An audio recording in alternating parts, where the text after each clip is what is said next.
Chartered destiny episode 41 capital management trading account.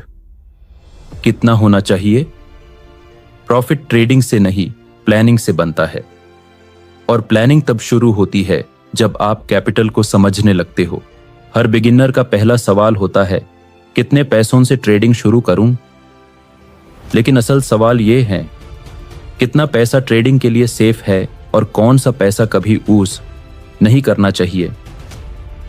आज हम बात करेंगे कैपिटल मैनेजमेंट के असली लॉजिक की, जो आपको लॉन्ग टर्म सेफ बनाता है।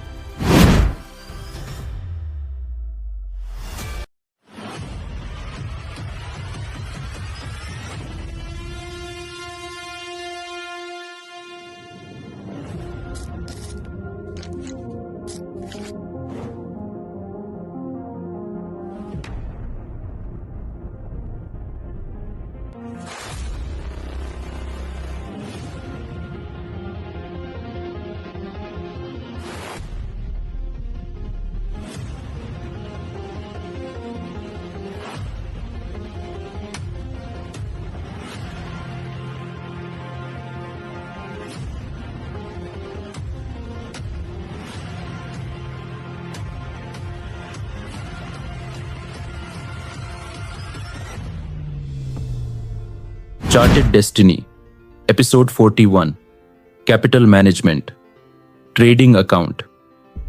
कितना होना चाहिए? प्रॉफिट ट्रेडिंग से नहीं, प्लानिंग से बनता है। और प्लानिंग तब शुरू होती है जब आप कैपिटल को समझने लगते हो। हर बिगिनर का पहला सवाल होता है, कितने पैसों से ट्रेडिंग शुरू करूं? लेकिन असल सवाल यह है, कितना पैसा ट्रेडिंग के लिए सेफ है और कौन सा पैसा कभी यूज नहीं करना चाहिए।